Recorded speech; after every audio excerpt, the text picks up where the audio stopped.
Jai Bharat everyone. How are you all? I hope you all are doing very well. So guys, welcome to the Advait Achievers YouTube channel and welcome to the Super 3000 MCQ batch for JEE Main 2021. आज अपना day 6 और आज के class में हम discuss करेंगे class 12th chemistry एक बहुत ही प्यारा और कॉन्सेप्चुअल चैप्टर जिसका नाम है सॉलिड स्टेट, है ना। बहुत ही आसान सवाल इससे आते हैं और ये मान के चलना कि ये तो आपको एग्जाम में बनाना ही बनाना है। लेकिन बस इस चैप्टर में ध्यान क्या रखना है वो मैं चीजें आपको बता देता हूं कि इस चैप्टर का कॉन्सेप्ट क्लियर होना चाहिए, है ना। मतलब ये जो चैप्टर है वो इमेजिनेशन वाला, आपका अगर इमेजिनेशन पावर अच्छा है, थोड़ा सा भी अच्छा है, तो आपके लिए चैप्टर बिल्कुल बोनस है, हलवा है। लेकिन अगर आपका इमेजिनेशन पावर गड़बड़ है, अगर आप सिर्फ फॉर्मूला रट के सोचते हो कि सवाल कर लेंगे, तो अब के ट्रेंड में हो सकता है ऐसा कि आपके शिफ्ट में बहुत ज्यादा लॉजिकल क्वेश्चन आ जाए और आपसे सवाल फिर न हो पाए। इसलिए इस चैप्टर को डील करने के लिए मैं सिर्फ और सिर्फ क्वेश्चन नहीं कराऊंगा, सबसे पहले मैं आपको थियरी रिवाइज करा दूंगा। भाई मतलब हमने कोई ना क्रैश कोर्स ना स्टार्ट करी है और ना ही हमने कोई और चीज स्टार्ट करी है। हमने सिंपल सी एक कोर्स स्टार्ट करी है जिससे आपका एग्जाम में बहुत बहुत बहुत ज्यादा फायदा हो। इतना फायदा हो कि इस कोर्स से ज्यादा फायदा अभी जो भी कोर्स निकल रहा है दे ही नहीं सकता कोई, ठीक है। तो इस टाइप में हम डील करने वाले हैं कि किस चैप्टर की क्या स्ट्रेटजी होनी चाहिए, सिर्फ क्वेश्चन कराना है या फिर थियरी भी कराना, कि इस चैप्टर में सब कुछ अच्छे से प्यार से कराऊंगा। तो इस चैप्टर में मेरा ऐसा मानना है कि थोड़ा सा आपको थियरी रिवाइज करने की जरूरत है। क्वेश्चन इसके अपने आप बनते चले जाएंगे, क्वेश्चन भी हम लोग बनाएंगे, ऐसा नहीं कि हम लोग नहीं बनाएंगे। हो सकता है लेक्चर ये बड़ा हो जाए तो अगले लेक्चर में बनाएंगे, लेकिन बनाएंगे तो जरूर, ठीक है। लेकिन उसके पहले मैं थियरी करा देता हूं, क्योंकि थियरी एक बार आप समझ गए इसका तो 100% क्वेश्चन आपका हो गया। समझ रहे हो? हाँ, तो चलो शुरू करते हैं थियरी। छोटू छोटू बात शुरू करेंगे। टाइप्स ऑफ सॉलिड्स, यहां से कभी कभार क्वेश्चन आ जाता है ना। जैसे कोई वहां पे सॉलिड दे देगा, जैसे बोल दिया I2 बता कौन सा सॉलिड है, ठीक है। ऑप्शन में दिया रहेगा आयनिक सॉलिड, कोवैलेंट सॉलिड, है ना, ये इस टाइप का, मॉलिक्यूलर सॉलिड, मेटेलिक सॉलिड, तो ऐसे क्वेश्चन पूछे जाते हैं। तो देखो टाइप्स ऑफ सॉलिड में सबसे पहले अपना आयनिक सॉलिड ध्यान से समझेंगे, है ना। इसका जो कॉन्स्टिट्यूएंट पार्टिकल होगा, कॉन्स्टिट्यूएंट पार्टिकल मींस ये सॉलिड कैसे बना होगा, तो आयन से मिलकर बना होगा। तो force of attraction between ions क्या होगा, ऑब्वियसली आयन मतलब चार्ज पार्टिकल है, तो फोर्स ऑफ अट्रैक्शन कैसा होगा, इलेक्ट्रोस्टैटिक होगा। एग्जांपल आपको पता है NaCl हो गया, CaCl2 हो गया, MgO, ZnS, ये सब क्या है, आयनिक सॉलिड्स के एग्जाम्पल है। बात समझ में आता नहीं आता, बोलो हाँ या ना, अरे हाँ या ना यार, हाँ सर, ठीक है। नेक्स्ट में आते हैं नेटवर्क कोवैलेंट सॉलिड, जो कि देखो नेटवर्क कोवैलेंट सॉलिड या फिर हम बोल सकते हैं ना कि जियांट स्ट्रक्चर सॉलिड, समझ रहे हो, पॉलीमर टाइप का एकदम नेटवर्क बना लेता है, ठीक है। तो यहां पे जो कॉन्स्टिट्यूएंट पार्टिकल्स होते हैं इस टाइप के सॉलिड में वो होते हैं एटम, और एटम के बीच जो फोर्स ऑफ अट्रैक्शन होता है इस टाइप के सॉलिड में वो क्या होता है, कोवैलेंट बॉन्ड। जैसे पी ब्लॉक में आपने सिलिका पढ़ा था, सिलिकॉन ऑक्सीजन कोवैलेंट बॉन्ड से जुड़े, फिर ऑक्सीजन सिलिकॉन से, फिर सिलिकॉन ऑक्सीजन से। तो इस तरीके से वो 3 डायमेंशनल नेटवर्क टाइप स्ट्रक्चर देते थे। सिमिलरली हमने ग्रेफाइट पढ़ा था, डायमंड पढ़ा था, ठीक है। तो वो सब किसके एग्जांपल है, नेटवर्क कोवैलेंट सॉलिड के, ग्रेफाइट, डायमंड, सिलिका। सिलिका को कभी कभी क्वार्ट्ज भी बोल देता है क्योंकि सिलिका क्वार्ट्ज में भी पाया जाता है। ओके, नेक्स्ट में मॉलिक्यूलर सॉलिड की बात करते हैं। मॉलिक्यूलर सॉलिड जैसा कि नाम से क्लियर है कि यहां पे कॉन्स्टिट्यूएंट पार्टिकल क्या होगा, मॉलिक्यूल होगा, ठीक है, सिंपल सी बात है। अब मॉलिक्यूल्स के बीच में फोर्स ऑफ अट्रैक्शन कौन सा होता है, वंडरवॉल फोर्स ऑफ अट्रैक्शन होता है। फॉर एग्जांपल आइस, I2, ये दोनों इंपॉर्टेंट एग्जांपल है जो आपको याद रखना है, ठीक है। हाँ, नेक्स्ट में बात करते हैं मेटेलिक सॉलिड की। मेटेलिक सॉलिड नाम से क्लियर है ना। यहाँ पे कंस्टिट्यूएंट पार्टिकल क्या होगा, मेटल एटम होगा। Force of attraction between metal atom क्या होता है, मेटेलिक बॉन्डिंग। केमिकल बॉन्डिंग में हमने ये चीज पढ़ी है कि मेटल के एटम के बीच क्या होता है, मेटेलिक बॉन्डिंग होता है, ठीक है। ना तो वो आयनिक बॉन्ड है, ना तो कोवैलेंट बॉन्ड है, ना तो कोऑर्डिनेट बॉन्ड है। ये बिल्कुल एक अलग टाइप का बॉन्ड बनता है मेटल एटम के बीच। जैसे सोडियम के 2 एटम है, इसके बीच कौन सा बॉन्ड बनेगा, तो मेटल बॉन्ड बनेगा, मेटेलिक बॉन्ड, ठीक है, क्लियर। एग्जांपल जैसे क्या हो गया, metallic solid sodium metal. Sodium metal का इतना बड़ा पीस ले लो तो उसमें सोडियम के एटम्स क्या होंगे, मेटेलिक बॉन्डिंग से जुड़े होंगे, क्लियर है। तो आई होप कि टाइप्स ऑफ सॉलिड आपको क्लियर होगा। एक मैं आपको काम दे रहा हूं, सल्फर किस टाइप का सॉलिड है, कमेंट में फटाफट लिख डालो, ठीक है। नेक्स्ट में बात कर लेते हैं, नेक्स्ट में बात करते हैं सेकंड क्वेश्चन पे आते हैं। मतलब टाइप ऑफ क्वेश्चन ही बता दूंगा इस चैप्टर में, है ना। सेकंड टाइप का क्वेश्चन आता है फॉर्मूला राइटिंग पे, है ना। जैसे दिया रहेगा A वहां है, B वहां है, C वहां है, बताओ फॉर्मूला क्या होगा सॉलिड का।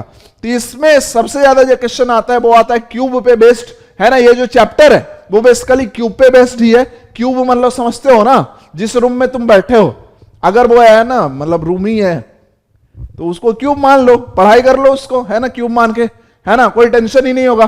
तो क्यूब में, क्यूब की जो छोटी छोटी बातें आप जानते भी होंगे, मैं एक बार रिवाइज करा देता हूं कि क्यूब में 8 कॉर्नर्स होते हैं। कॉर्नर मतलब समझ में आता है? अरे सर क्यों नहीं समझ में आता? देखो 1 2 3 4 5 6 7 8 कॉर्नर समझ में आ रहा है ना? जिस रूम में बैठे हो 4 तुमको दिख रहे कोने, तो कोना मतलब होता है कॉर्नर। 4 नीचे 4 ऊपर, एक रूम में दिख रहा 8, 1 2 3 4, ये 4 ऊपर के हो गए, ये 4 नीचे के हो गए। तो कॉर्नर कितने होते हैं क्यूब में? 8 होते हैं। अगर कॉर्नर पे आपने एक एटम रखा, एटम मींस स्फीयर, उसका शेप क्या होता है? स्फीयर होता है। तो अगर आप एक स्फीयर रखते हो, इमेजिन करो रूम का कोई एक कॉर्नर आप इमेजिन कर लो, जैसे मैंने इधर कर लिया है ना, ये ऊपर वाला कॉर्नर, वहां पे मैंने एक स्फीयर रखा, तो क्या पूरा का पूरा स्फीयर इस रूम में आ रहा है? क्या नहीं आ रहा है। इस रूम को हम बोलेंगे unit cell, the smallest part of lattice, जिससे कि बार बार रिपीट करने पे पूरा लैटिस हमको मिलता है, उसको हम क्या बोलते हैं? यूनिट सेल बोलते हैं। तो अगर हम कॉर्नर पे एटम रखेंगे तो क्या पूरा का पूरा इस क्यूब में आएगा? नहीं आएगा। कितना पार्ट इस क्यूब में आएगा? तो 1/8 पार्ट आएगा। क्यों? क्योंकि वो कॉर्नर जो है वो 8 क्यूब्स में कॉमन है। एक कॉर्नर जो है वो 8 क्यूब में कॉमन है। सर 8 क्यूब में कैसे हो गया? तुम काउंट कर लो, 4 तो इस फ्लोर पे और 4 इसके ऊपर वाले फ्लोर पे रूम होंगे, है ना, सब उसी कॉर्नर से जुड़ा हुआ है ना। तो वो जो एक कॉर्नर है वो 8 रूम में कॉमन है। तो अगर वहां पे हम एक एटम रखते हैं तो वो 8 रूम में डिवाइड हो जाएगा, तो एक रूम में उसका कितना पार्ट आएगा? 1/8 पार्ट आएगा। मींस जो कंट्रीब्यूशन होगा, इफेक्टिव एटम होगा, एक कॉर्नर पे अगर आपने रखा तो इफेक्टिव कंट्रीब्यूशन 1/8 एटम के बराबर आएगा इस यूनिट सेल में। नेक्स्ट में बात करें, फेस 6 होते हैं, है ना। फेस 6 मतलब फेस किसको बोलोगे? ये जो दीवार दिख रहा है तुम्हें, ऑब्वियसली कितने हैं? 4 दीवार हो गए, एक छत और नीचे ग्राउंड, 6 हो गए। हाँ सर। अब देखो ध्यान से, जैसे मान लो कि मैंने यहां पे फेस सेंटर मतलब समझते हो, फेस के बिल्कुल बीचों बीच, है ना, यहां पे मैंने एक स्फीयर रखा, तो आधा इस रूम में आधा पीछे वाले रूम में, तो कंट्रीब्यूशन इस रूम में कितना हुआ? हाफ एटम के बराबर हो गया। बात समझ में आता है? हाँ सर। नेक्स्ट में आता है एज सेंटर। एज सेंटर का मतलब क्या होता है? 2 फेस को जोड़ने वाली लाइन। तुम्हें दिख रहा होगा, 2 दीवार ले लो, तो इनको जोड़ने वाली एक लाइन तुम्हें दिख रही होगी आसानी से, और उसका जो मिड पॉइंट होगा उस लाइन का, उसी को हम क्या बोलेंगे? Edge centre. अब वहां पे जब आप एटम रखोगे तो वो 4 रूम में डिवाइड हो जाएगा, ठीक है। तो जो कंट्रीब्यूशन होगा इस रूम में उस एटम का, वो कितना होगा? 1/4 होगा। मतलब एक क्यूब में जो इफेक्टिव एटम आएंगे वो 1/4 एटम ही आएंगे। नेक्स्ट होता है क्यूब में बॉडी सेंटर। बॉडी सेंटर मतलब ऐसा समझ लो कि इस क्यूब का सेंटर ऑफ मास बिल्कुल बीचों बीच में एकदम इसी क्यूब में, ना इस क्यूब के बाहर ना कहीं, इस क्यूब में बिल्कुल बीचों बीच में, ठीक है। तो वहां पे अगर आप एटम रखते हो वो तो सिर्फ और सिर्फ इस क्यूब में लाई करेगा, तो इफेक्टिव एटम क्या होगा? कंट्रीब्यूशन कितना देगा जाएगा? एक एटम रखा, एक एटम इसी क्यूब में, तो इफेक्टिव कंट्रीब्यूशन 1 एटम के बराबर है। तो ये आपको हेल्प करेगा फॉर्मूला राइटिंग में, जो कि हर साल आता है। नेक्स्ट में हम बात करेंगे टाइप्स ऑफ यूनिट सेल, जिसमें सबसे ज्यादा इंपॉर्टेंट है इस चैप्टर में cubic unit cell. Cubic unit cell में 3 टाइप के यूनिट सेल अपने को पढ़ना है मेनली, है ना, जो कि हमारे एग्जाम में आते हैं। फर्स्ट है अपना सिंपल क्यूबिक सेल, है ना। सिंपल क्यूबिक सेल मतलब यहां पे लैटिस पॉइंट क्या होते हैं? सारे ही कॉर्नर्स होते हैं, सारे क्या होते हैं? कॉर्नर्स होते हैं। तो यहां पे देखो 8 कॉर्नर्स हैं और एक पे कंट्रीब्यूशन क्या? 1/8 का। तो टोटल इफेक्टिव एटम बताओ यूनिट सेल में कितने प्रेजेंट होंगे? 1 एटम के बराबर प्रेजेंट होंगे। 8 कॉर्नर पे आपने एटम रखा है, लेकिन इस क्यूब में कितने एटम के बराबर, है ना, मतलब इफेक्टिव एटम कितने हैं बेसिकली? तो 8 कॉर्नर, एक कॉर्नर का कंट्रीब्यूशन 1/8 एटम वहां पे रखा हुआ है, तो ठीक है। तो टोटल एटम यहां पे क्या हो जाएंगे? 1 हो जाएंगे effective. Effective atom per unit cell को हम लोग रिप्रेजेंट करते हैं Z से, तो SCC के लिए Z की वैल्यू क्या होगी? 1 होगी। ये आपको समझना ही नहीं, याद भी रखना है, क्योंकि कई जगह यूज होगा, ठीक है। अब यहां पे फिर बात करते हैं टचिंग कंडीशन की। मैक्सिमम क्वेश्चन आपके टचिंग कंडीशन पे होंगे। मैक्सिमम क्वेश्चन सॉलिड स्टेट का टचिंग कंडीशन। टचिंग कंडीशन का मतलब क्या होता है कि स्फीयर के टच करने क्या कंडीशन है। तो अगर हम सिंपल क्यूबिक सेल की बात करें फर्स्ट फिगर की, तो यहां पे सिर्फ एक ही पॉसिबिलिटी है, क्योंकि सारे कॉर्नर्स पे एटम रखे हुए हैं, तो एक ही पॉसिबिलिटी है कि कॉर्नर वाला एटम ही टच करे। जो पड़ोसी होगा वो टच करेगा, मतलब जिन एटम के बीच का डिस्टेंस मिनिमम होगा वो टच करेगा। सॉलिड स्टेट में बस इतना ध्यान रखना है। भाई तुम्हारा पड़ोसी कौन होगा? जो तुम्हारे घर के सबसे पास होगा, डिस्टेंस कम होना चाहिए, ठीक है। हाँ, तो वही तो टच करेंगे, टचिंग, है ना। तो यहां पे बेसिकली फिगर में ऐसा मत समझना कि ये स्फीयर यहां पे एक्चुअल में क्या होता है, ये इस तरीके से और दूसरा इसको ऐसा टच कर रहा होता है। तो देखो इसका रेडियस r और इसका रेडियस r और इसको मिला दो तो ये बेसिकली क्या है, ये अपना एज लेंथ ऑफ q जिसको हम डिनोट करते हैं सॉलिड स्टेट में a से, ठीक है। तो हम ऐसा बोल सकते हैं कि टचिंग कंडीशन क्या हो गया, a is equal to 2r हो गया। कोऑर्डिनेशन नंबर क्या आएगा, कोऑर्डिनेशन नंबर अपना आएगा 6 के बराबर। कोऑर्डिनेशन नंबर क्या आएगा, 6 के बराबर आएगा। मतलब किसी भी एक एटम को अगर देखें कि कितने मतलब उसके नियरेस्ट नेबर है तो कितने होंगे भाई, 6 होंगे, ठीक है, simple. Packing efficiency, packing efficiency कैसे निकालते हैं, पैकिंग इफिशियंसी निकालते हैं volume of cube occupied by atoms divided by volume of cube into 100, simple सी बात है, ठीक है।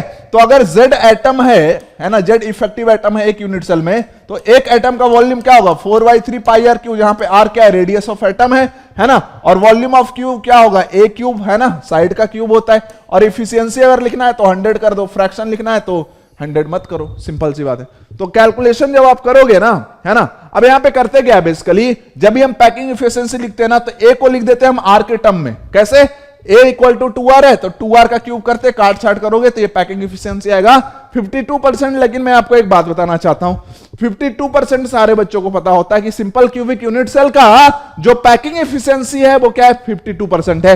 तो अब एग्जाम में वो पूछने वाला नहीं है, पूछे आपके पाई के फॉर्म में कि π/3 इंटू 100 है, π/6 इंटू 100 है, क्या है पैकिंग इफिशियंसी।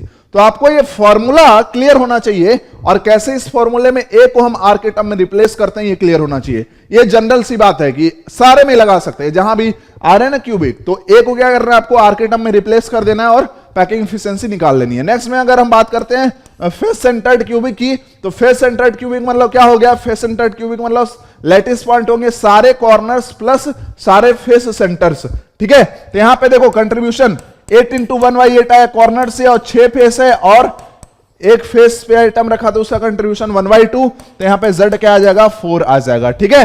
अब यहां पे देखो जो नियरेस्ट नेबर्स होते हैं, ध्यान समझना, वो कॉर्नर कॉर्नर आइटम नहीं होते, है ना। यहां पे देखो दो टाइप का आइटम है, ठीक है। मैं ज्यादा तो एक्सप्लेन नहीं कर सकता क्योंकि ये क्या है, अपना शॉर्ट वीडियो है, ठीक है। तो ऐसे तो रेगुलर क्लास जैसा तो एक्सप्लेन नहीं कर सकता हूं, इसलिए तुम समझना प्यार से कि ये ऐसा करते हैं कहानी कि यहां पे दो टाइप के पॉसिबिलिटी है ना, या तो कॉर्नर कॉर्नर आइटम टच करे या फिर corner face centre item touch करे या फिर फेस सेंटर आइटम टच करे। क्लियर है भाई, दो टाइप के आइटम है, एक तो कॉर्नर पे रखा है, एक फेस सेंटर पे रखा है। कितने टाइप की पॉसिबिलिटी, 3, या तो कॉर्नर कॉर्नर आइटम पड़ोसी हो, या तो कॉर्नर और फेस सेंटर वाला पड़ोसी हो, या फेस सेंटर ही पड़ोसी हो। तो बेसिकली जब आप निकालोगे कि भाई कॉर्नर कॉर्नर टच करने का कंडीशन क्या होगा, a is equal to 2r होगा, जबकि कॉर्नर फेस सेंटर अगर टच करना है तो क्या करना है, अपने को बॉडी डायगोनल यहां पे मिला देना है।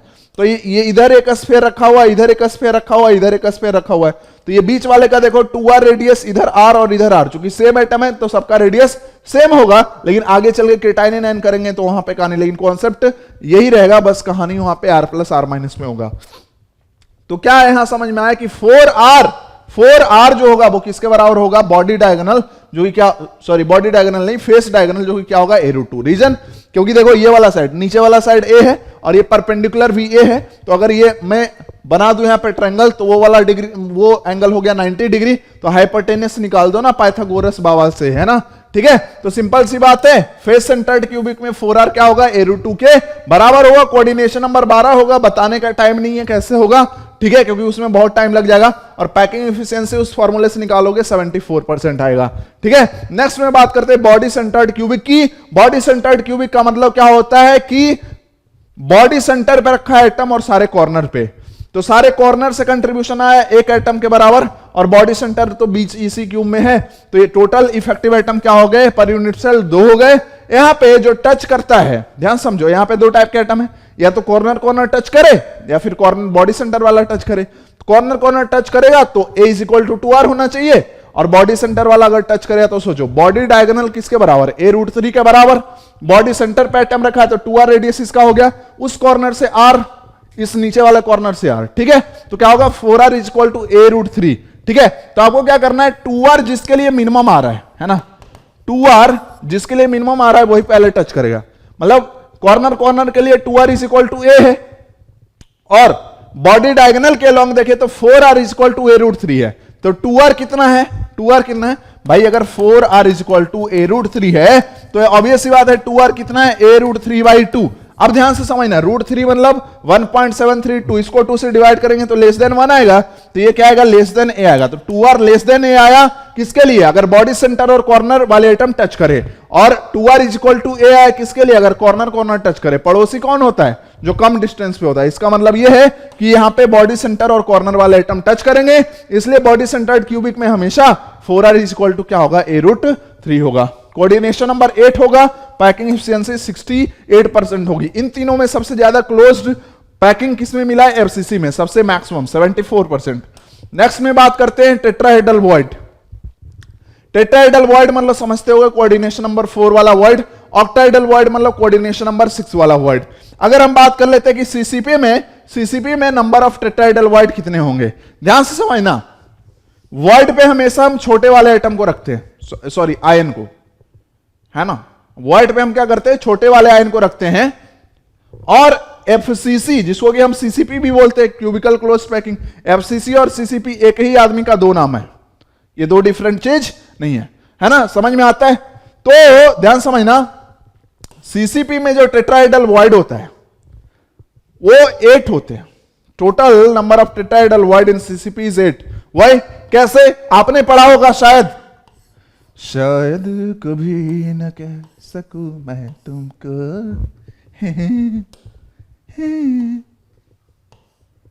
गाना नहीं गा रहा है अभी, पढ़ाई करो।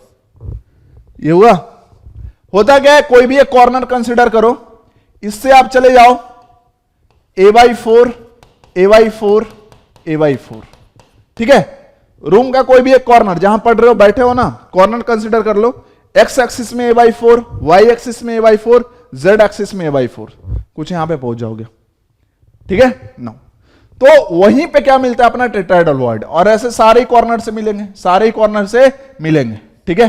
तो इसका मतलब 8 टेट्राहेड्रल वॉइड होगा। ये बिल्कुल क्या होगा, क्यूब के अंदर ही होगा ना भाई, ओरिजिन माना किसको, कॉर्नर को, तो वहां से a/4 a/4 a/4 चलेंगे तो क्यूब के अंदर ही होगा, ठीक है। ऑब्वियस सी बात है, वहां पे छोटा वाला लाइन को रख देते हैं, ठीक है। तो जो टेट्राहेड्रल वॉइड होता है वो कॉर्नर से a/4 a/4 a/4 कोऑर्डिनेट पे होता है, और एलोंग बॉडी डायगोनल होता है। This is very very important. Along body diagonal means अगर हम ऊपर वाले उस वाले कॉर्नर की बात करें और उसके करस्पॉन्डिंग नीचे ये आएंगे तब बॉडी डायगोनल मिलेगा। तो ये जो दोनों टेट्राहेड्रल वॉइड होंगे ना, वो बॉडी डायगोनल के अलोंग होंगे, मतलब उधर से वो a/4 a/4 a/4 पे, नीचे से ये वाला जो टेट्राहेड्रल वॉइड है वो a/4 a/4 a/4 पे, कुछ इस तरीके से है, कुछ इस तरीके से। दूसरे फिगर में इसको बना के है ना मैं दिखाता हूं कि जैसे यहां पे टेट्राहेड्रल वॉइड, यहां पे टेट्राहेड्रल वॉइड, तो ये क्या हो गया, इसका कोऑर्डिनेट a/4 है ना, a/4 a/4, और इसका भी क्या हो गया a/4 a/4 a/4, है ना। अगर मैं बॉडी डायगोनल को AB बोल दूं, है ना, तो ओरिजिन से a/4 पे ये वाला होगा टेट्राहेड्रल वॉइड, और इसको अगर नीचे वाले कॉर्नर को ओरिजिन माने तो इसका जो टेट्राहेड्रल वॉइड होगा ये क्या होगा, AB/4 डिस्टेंस पे होगा। तो बीच में डिस्टेंस कितना बच गया, AB/2 बच गया, ठीक है। क्लियर, समझ में आया। एक चीज और आपसे पूछा जाता है कि नियरेस्ट टेट्राहेड्रल वॉइड के बीच में डिस्टेंस बताओ, तो देखो नियरेस्ट कौन होगा भाई, एक तो डायगोनली टेट्राहेड्रल वॉइड दिख रहा है, और दूसरा क्या होगा भाई, इस कॉर्नर और बाजू वाले कॉर्नर का भी टेट्राहेड्रल वॉइड होगा, तो बेसिकली यही होगा नियरेस्ट। क्यों, देखो ध्यान से, जैसे मैं एक फेस बनाता हूं, इस कॉर्नर कंसीडर करते हैं, तो ये है टेट्राहेड्रल वॉइड, इस कॉर्नर से देखें तो ये है टेट्राहेड्रल वॉइड। यहां पे ध्यान से देखो तो इधर हमने चला क्या, a/4, देखो तो, और इसको भी क्या हमें x एक्सिस में a/4 पे ही जाना पड़ेगा, और ऊपर भी क्या है, इसका डिस्टेंस a/4 है, इसके लिए भी ऊपर का डिस्टेंस क्या है, a/4 है। तो इनके बीच का अगर मैं ये डिस्टेंस निकालूं तो कितना आएगा, टोटल ये जो एज लेंथ है वो a है, a/4 ऑलरेडी हो चुका है, तो इन दोनों के बीच का डिस्टेंस क्या है, a/2 है, जो कि क्या होगा, मिनिमम होगा। इधर अगर आप देखोगे ना तो ab/2 मतलब a√3/2 है, वो मिनिमम नहीं है, ये a/2 है, वो क्या है, a√3/2 है। समझ में नहीं आया क्या, अरे ab की वैल्यू क्या है भाई, a√3/2 है। तो जो डायगोनल टेट्राहेड्रल वॉइड है, डायगोनल जो टेट्राहेड्रल वॉइड है, उनके बीच का डिस्टेंस क्या था, ab/2 था। इसका मतलब ये क्या आ जाएगा, सॉरी ab तो सिर्फ a√3 है यार, ab तो क्या है, सिर्फ a√3 है। तो डायगोनल टेट्राहेड्रल वॉइड के बीच का डिस्टेंस आएगा a√3/2, लेकिन दो एडजेसेंट कॉर्नर के बीच के टेट्राहेड्रल वॉइड का डिस्टेंस है a/2, तो मिनिमम डिस्टेंस कौन सा है, a√3/2 या a/2? तो ऑब्वियसली a/2, इसलिए जो नियरेस्ट टेट्राहेड्रल वॉइड है ना, उनके बीच का डिस्टेंस क्या है, a/2 है, तो ये भी आप लिख लेना, है ना। ऑक्टाहेड्रल वॉइड इन सीसीपी क्या होता है, तो ध्यान समझना, एक तो बॉडी सेंटर खाली है सीसीपी में, और एज सेंटर तो खाली है, तो वहां पे हम स्मॉलर आयन को रख सकते हैं। तो एज सेंटर का कंट्रीब्यूशन बताओ, 12 इंटू 1/3 है ना, सॉरी 1/4, तो यहां से आएगा 3 एटम और बॉडी सेंटर पे 1। तो octahedral void per unit cell क्या होता है, 4 होता है। कभी कभार आपसे पर एटम पूछ दिया जाता है, तो देखो सीसीपी में एटम कितने होते हैं इफेक्टिव, 4, तो पर एटम ऑक्टाहेड्रल वॉइड कितना हुआ, 4/4 1। ठीक है, ध्यान देना एक चीज और कि टेट्राहेड्रल वॉइड जब भी हम लिखेंगे तो जो टचिंग कंडीशन होगा, बताने का टाइम ये है नहीं कैसे आया, r++r- a√3/2, this is very very important. कहीं भी अगर आपको क्वेश्चन में टेट्राहेड्रल वॉइड दिख जाए और दो आयन वहां पे हो सॉलिड में, है ना, एक केटायन दूसरा एनायन, तो उनके बीच का अगर मान लो कि क्या इंटरन्यूक्लियर डिस्टेंस निकालना है, मतलब दोनों के न्यूक्लियस के बीच का डिस्टेंस क्या होगा, r++r-, तो ये क्या होगा, a√3/4। सिमिलरली ऑक्टाहेड्रल वॉइड में जो टचिंग कंडीशन होगा वो होगा r++r- is equal to a/2। ऐसा बोला जाता है, ध्यान से समझना, कि जैसे सीसीपी में इफेक्टिव एटम क्या थे, 4 थे, तो ऑक्टाहेड्रल वॉइड भी क्या है, 4 ही है। मतलब इसको अगर मैं n मान लूं, n is the number of atom per unit cell, तो ऑक्टाहेड्रल वॉइड n के बराबर होगा। टेट्राहेड्रल वॉइड कितना था, 8 था, तो ये क्या होगा, 2n के बराबर होगा। बात समझ में आ गया, हाँ सर। तो वॉइड की कहानी क्लियर, जिसमें मैक्सिमम बच्चों को होता है तकलीफ। नेक्स्ट में आ जाते हैं एचसीपी की बात करते हैं, हेक्सागोनल क्लोज पैकिंग। सबसे पहली बात ये जो है वो एबीसी टाइप स्ट्रक्चर होता है, क्योंकि एक हेक्सागन कंसीडर करो, ठीक है, सारे कॉर्नर पे 6 एटम, उसके बीच में मतलब उसका सेंटर जो वहां पे एक एटम रखा हुआ है, फिर मिड में क्या होगा कि एक मतलब ऐसा ये ट्रायंगल जैसा पे है ना, 3 एटम रखे हुए हैं, है ना, 3 एटम रखे हुए हैं, ऐसा रखा हो, मतलब बताने का टाइम है नहीं, मैं क्या बोलूं अभी, ठीक है, छोड़ो, पढ़ाई होगा तो ज्यादा तो अब एक्सप्लेन नहीं कर सकते ना। और फिर नीचे ऐसा ही एक हेक्सागोनल लेयर होता है, तो ऊपर वाला लेयर हेक्सागोनल, तो ए मान लो, बीच वाला डिफरेंट है तो बी मान लो, फिर से ए आ गया, तो ये क्या होगा, ए बी, सॉरी ये होता है ए बी, ये क्या होता है, A B type. Hexagonal close packing कैसा टाइप सॉलिड है, ए बी फिर ए फिर बी, और जो अपना सीसीपी है वो है एबीसी टाइप सॉलिड। अब यहां पे इफेक्टिव आइटम आपने पढ़ा होगा, कितना होता है, 6 होता है। कोऑर्डिनेशन नंबर 12, टचिंग कंडीशन क्या, कॉर्नर टच करेंगे, है ना, तो A = 2r, है ना, जैसे ये वाला आइटम और ये वाला आइटम टच करेगा, ठीक है। Number of tetrahedral void 2n के बराबर होगा, मतलब 12 होगा। ऑक्टाहेड्रल वॉइड जो है वो n के बराबर होगा, मतलब 6 होगा। और ये जो हाइट होती है हेक्सागोनल, है ना, यूनिट सेल की h, इसको अगर हम एज लेंथ ऑफ हेक्सागन के टर्म में लिखें तो A = 2a√2/3। एक बार 2008 आईआईटी में पैराग्राफ में क्वेश्चन आया जहां पे पूछा गया वॉल्यूम ऑफ एचसीपी, है ना, तो उस साल से फिर ये, है ना, कहानी में है, ट्रेंड में है, तो इसलिए वो क्वेश्चन भी कर लेना अगर टाइम मिले तो, ठीक है। नेक्स्ट में बात करते हैं लिमिटिंग रेडियस रेशियो। ये आपको याद होना चाहिए, कहीं भी अगर क्वेश्चन में बोल दिया गया टेट्राहेड्रल वॉइड और मान लो केटायन का रेडियस पता है और एनायन का अगर आपको निकालना है तो ये 0.225 लगा दो, या फिर r++r- = a√3/4 लगा दो, कोई भी लगा सकते हो। सिमिलरली अगर कोऑर्डिनेशन नंबर 6 मतलब ऑक्टाहेड्रल वॉइड की बात करें तो यहाँ पे लिमिटिंग रेडियस रेशियो है जो 0.414 है ना। यहाँ पे हम ये मान के चल रहे हैं, ध्यान से समझना, यहाँ पे हम ये मान के चल रहे हैं r+/r- निकाला है, छोटे वाले आयन को पहले लिखा है फिर बड़े वाले को, है ना। एक कहानी हुआ था आईआईटी में, है ना, आईआईटी में एक कहानी हुआ था, चलेंगे हम फ्लोराइड स्ट्रक्चर की बात करेंगे वहां पे, ठीक है, लेकिन नहीं बात कर सकते, रेगुलर क्लास नहीं, कितना टाइम है। अदरवाइज हम लोगों ने मतलब मैंने बच्चों से गलतियां करवाई क्लास में, ठीक है। मैंने 2 स्ट्रक्चर पहले बता देता हूं, है ना, जब आएंगे हम टाइप्स ऑफ आयनिक सॉल्ट, है ना, और उसमें फिर क्या होता है, 2 स्ट्रक्चर बता दिया, पैकिंग एफिशिएंसी कैसे निकालना है, फिर वो बच्चे कहां पे गलत करते हैं, limiting radius ratio r+/r- = 0.414 put कर दिए थे, जबकि फ्लोराइड स्ट्रक्चर में क्या होता है कि साइज किसका, केटायन का ही ज्यादा होता है, तो उसको नीचे लिखेंगे, तो फिर लिमिटिंग रेडियस रेशियो उल्टा आएगा, ठीक है। चलो ये नोट हो गया होगा। नेक्स्ट में बात कर लेते हैं स्ट्रक्चर ऑफ फाइनिंग सॉलिड। सबसे पहला है रॉक सॉल्ट स्ट्रक्चर, और एक बहुत इंपॉर्टेंट कि अगर आपसे बोला जाए सिंपल एफसीसी तब तो वही समझते 4r = a√2 वाला एफसीसी है, ठीक है। लेकिन अगर आपको बोला जाए FCC of an ionic substance, तब आपको समझना है rock salt structure. Rock salt structure में एनायन को कहां रखते हैं, एफसीसी पे। बेसिकली जब भी हम आयनिक सॉलिड के स्ट्रक्चर की बात करते हैं तो जो लार्जर साइज्ड आयन है उसको हम रखते हैं कहां, एफसीसी पे, और जो स्मॉलर आयन है उसको हम कहां पे रखेंगे, वॉइड पे। सिंपल सी बात है। तो एनायन जनरली बड़ा होता है तो इसलिए इसको कहां पे रखते हैं, एफसीसी पे। तो इसका जेड क्या हो जाएगा, एनायन का 4 हो जाएगा, कोऑर्डिनेशन नंबर 6 होगा, है ना। कैसे होगा पता नहीं, अब नहीं बता सकते, बस रिवाइज कर लो, ठीक है, क्योंकि ये रेगुलर क्लास तो है नहीं, ठीक है। केटायन की अगर बात करें तो केटायन होता है ऑक्टाइडल वॉइड पे, ठीक है। Total ऑक्टाइडल void in FCC is 4, तो इसका केटायन का इफेक्टिव क्या आ गया भाई, आयन 4 आ गया। ऑक्टाइडल वॉइड है तो इसका बता सकता हूं कि कोऑर्डिनेशन नंबर 6 ही होगा। ऑक्टाइडल वॉइड मतलब कोऑर्डिनेशन नंबर 6 ही है, वहां पे एटम रखा है। टचिंग कंडीशन लगा देना है R++R- इक्वल टू A/2, क्योंकि यहां पे कीवर्ड क्या दिख रहा है, ऑक्टाइडल वॉइड। कीवर्ड देखो, टचिंग कंडीशन लगा दो। नेक्स्ट में बात करते हैं जेडएनएस टाइप। जेडएनएस टाइप जिसको जिंक ब्लेंडी स्ट्रक्चर बोलते हैं, क्योंकि जेडएनएस का कॉमन नेम क्या होता है, जिंक ब्लेंडी होता है। यहां पे अगेन एनायन को कहां पे रखते हैं, एफसीसी पे रखते हैं, तो इफेक्टिव आयन क्या आएगा, 4। केटायन को रखते हैं अल्टरनेट टेट्राइडल वॉइड पे, अल्टरनेट टेट्राइडल वॉइड पे, तो यहां पे इफेक्टिव केटायन आता है 4, है ना। एग्जांपल है अपना CuCl, CuBr, Cui, इसका एग्जांपल है NaCl, KCl, ये सब, ठीक है। नेक्स्ट में बात कर लेते हैं यहां पे टचिंग कंडीशन। तो चूंकि मुझे दिख गया टेट्राइडल वॉइड कीवर्ड, इसलिए R++R- is equal to A√3/4। बात समझ में आता है। एग्जांपल इसका डायमंड।